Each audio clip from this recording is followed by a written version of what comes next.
All right, good morning, everybody. We're going to start today's lesson is going to be a vocabulary lesson.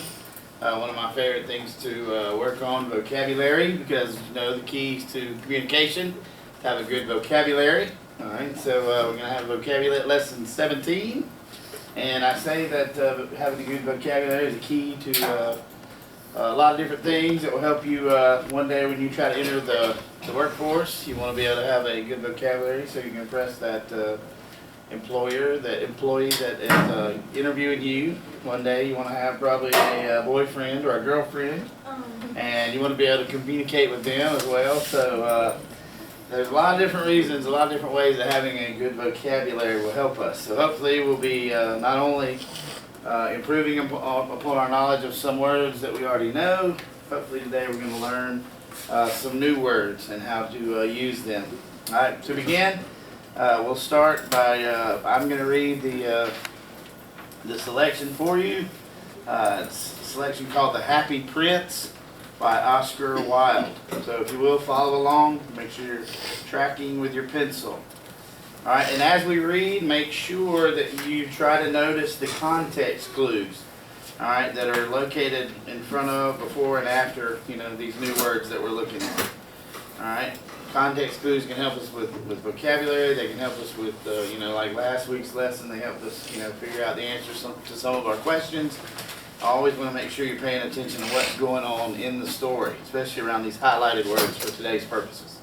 All right, so we're reading The Happy Prince, once again by Oscar Wilde. High above the city, on a tall pedestal, stood the statue of the Happy Prince. He was gilded all over with thin leaves of fine gold. For eyes he had two bright sapphires, and a large ruby glowed on his sword hilt. He was very much admired indeed. He is as beautiful as a weather vane, remarked one of the town councilors who wished to gain a reputation for having artistic taste. Only not quite so useful, he added, fearing that people should think him impractical, which he really was not. Why can't you be like the Happy Prince? Asked a sensible mother of her little boy who was crying for the moon. The Happy Prince never dreams of crying for anything.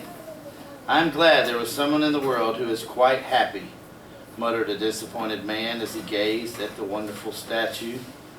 He looks just like an angel, said the charity children as they came out of the cathedral in their bright scarlet cloaks and their clean white pinafores. How do you know? Said the mathematical master. You have never seen one. Ah, but we have in our dreams, answered the children, and the mathematical master frowned and looked very severe, for he did not approve of children dreaming. All right, now, if you will, go back with those words, and what we're going to do is, for the ones that you know, the words that you think you know, you're going to underline them. All right? And the ones that you're less sure about, you know, maybe have some kind of idea, those you're going to circle. All right, and then last, the ones that you're quite sure you don't recognize, or you're not, you're pretty sure you've never seen them before, you are going to draw a square around them. All right, so underline the ones you think you're good with. You're going to circle the ones that you are not quite as sure about, and then you're going to draw a square around the ones that you are pretty certain you do not know. Take a couple of minutes and do that.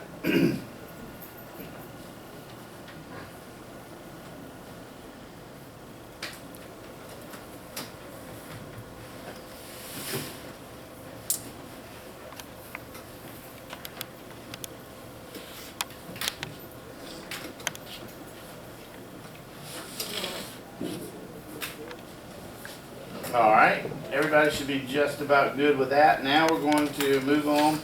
And what we're going to do is you guys are going to read, and as you read, we're going to just stop and discuss the meaning of our new vocabulary words. All right, so let's start with Hunter. Will you read that first paragraph for us? High above the city, on a tall pedestal, stood the statue of the Happy Prince. All right, so the pedestal is the first word. It's tall, and it was high above the city, and the Happy Prince stood on it. What do you guys think the pedestal might be? Okay, kind of like what I'm standing behind? Yes, sir? It's like what a statue will be set on. Okay, Maybe kind of like a perch. a perch. Okay, all those are great. The actual definition here that the book gives us is a base or support, especially of a statue or pillar. So if you can imagine, here we got pictures. See this, just kind of I think it's called a bust. Because it's just kind of the shoulders and head. The bust here is on the pedestal. Different pedestals right there. Whoever said the podium was like a pedestal, I think that's a good idea. But usually I think these things are generally something that things sit on. Nothing really sits on the pedestal unless I get lazy up here and kind of lean on it. All right, so a pedestal again is a base or support, especially of a statue or pillar. All right. Okay, so go ahead there for us, Hunter. He was gilded all over with thin leaves of fine gold. For eyes he had 2 bright sapphires, and a large red ruby glowed on his sword hilt. All right, so the first word that we got there is gilded. Who has an idea what that might mean? Yes, sir. Golden. Golden. Yes, ma'am. Like imprinted. Imprinted. Okay. Covered all over. Covered all over. Alan. I was gonna say covered. Okay, gilded. All right, gilded. The book here says it means coated with a thin layer of gold. All right, coated with a thin layer of gold. All right. There you can see all these different things. Now, some of these, depending on how nice they are, might be solid gold, but for our purposes, and this word just means gold covered or gold plated. All right. So if you've ever had something that was like a gold chain that was probably something else underneath, that's gilded. All right, because it's just coated with gold. All right. Anybody have any questions about that one? All right. And then what was the next word there in that part that you just read, Hunter? Sapphires. Sapphires. Anybody want to take a shot at yes, ma'am? A blue jewel. A blue jewel. Jewel? What do you think? Type of a precious stone, right? Diamonds, sapphires, and based on what it said there, well, I don't think it offers us any idea as to what the color is. But does anybody know what the color is? Blue. All right, there they are, right there. Sapphires. All right, not quite as expensive as diamonds, but I think just about as beautiful, right? So if you think of sapphires, just remember that they're a precious blue stone. All right. All right. Let's go on to the next paragraph. Joni, read that one for us, please, ma'am. He was very much admired indeed. He is as beautiful as a weatherman, remarked one of the town councilors who wished to gain a reputation for having artistic taste, only not quite so useful. He All added. right. Hold right there if you will. All right. First one we got there is counselors. Counselors. Who has an idea of what that might mean? Abigail? People who represent something. Okay, representatives, yes, sir. People that run the town. People that run the town, Jewel? Okay, yes, sir. People who serve on council. Okay, that's using the word there, the root word, right? Counselor, the official, the definition that the book provides is a member or a group that makes laws, gives advice, or manages government. So somebody that is in charge of town or helps run a town. All right, that's a very, very good definition. All right, there you see a couple of counselors. Who are some examples of counselors that we might know? Yes, ma'am? Okay. What about over on the other wing? Yeah. Our used to be our mayor. Mr. Gunther. Mr. Gunner. Yeah. Gunner. Mr. Gunner on the other wing is a member of our city council. They switch back and forth between council members to be the mayor, and in the past he has been a mayor. So He has been one of our counselors, all right? And the next word, reputation. We all heard that word before. What do we think that means, Colby? What people typically think of you. What people think of you, Jewel? Something that someone is known by. Something someone's known by, Maddie? I said like a label. A label. Okay, yeah, those are all great. I like those. All right. The book definition, however, says the opinion held of a person by others, sometimes different from the person's real character. So is a reputation necessarily exactly the way somebody is? Not necessarily. It can be, but what this definition tells us is it might not necessarily be exactly how that person is. And then, you know, if somebody is a certain way all the time, you know, that probably would, their reputation probably would be correct, right? You've ever heard somebody say a person's reputation precedes them? That means people already know what they're gonna get when they're dealing with this person because, you know, their character is the same all the time. All right? Anybody any questions about reputation? I bet most of you guys probably underlined that one because we've heard that one before a lot, right? Anybody who did not have that one underlined? Yeah, I think we're all pretty familiar with the word reputation. All right, go ahead there, gentlemen. Fearing that people should think him impractical, which he really was not. Okay, impractical. Using the context clues there, what do you think impractical might mean? Yes, ma'am. Maybe like not normal. Not normal. Okay. Jewel. Difficult. Difficult. Maybe. Kobe. Pointless or stupid. Pointless or stupid. Maddie. Unusual. Unusual. Okay. All good guesses there. Impractical. Unrealistic or idealistic is what the book definition is. If you think about some words that mean the same, probably foolish, like Colby said, stupid or unrealistic, all right? So something that just doesn't necessarily make the most sense would be impractical, all right?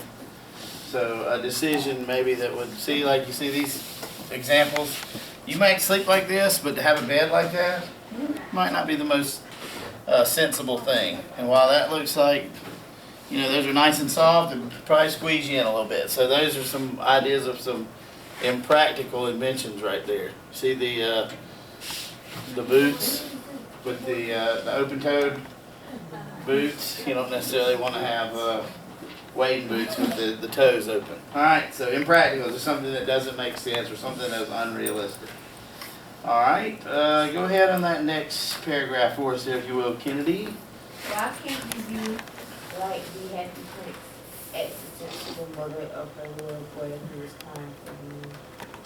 The happy prince never dreams of flying back. All right, sensible. All right, what do y'all think that one means? Like reasonable. Reasonable. Anybody else? Joni? Looked like a hand was going there for a minute. To have sense. To have sense, yep. Then you get another good job of using the root word, sense. Anybody else? To acknowledge something. To acknowledge something, okay. All right, so if something makes sense, and the word that we just talked about, impractical, are impractical and sensible maybe antonyms? I think maybe they're going different ways, because impractical means not to make sense. So practical means to make sense. Those things are opposites, so they're also antonyms, right? All right, the book definition tells us that sensible means having common sense or good judgment, intelligent or reasonable, all right? So while the other words that we just went, impractical means not to have sense, not to be that smart. This one means the opposite, to be good judgment or to use common sense. So different words there. All right, go ahead and read right there for me, if you will, Rodney. I'm glad there's someone in the world who's quite happy, mother of disappointed man, as he gazed at the wonderful statue. Okay, muttered. Who has an idea? Yes, ma'am. When you say something like in a low voice. Okay, a low voice, Ryan. Under your breath. Can you whisper something? Alright, so everybody's kind of got this same idea that it's not full volume, it's lower than normal. The book tells us that muttering is to speak unclearly or in a low tone.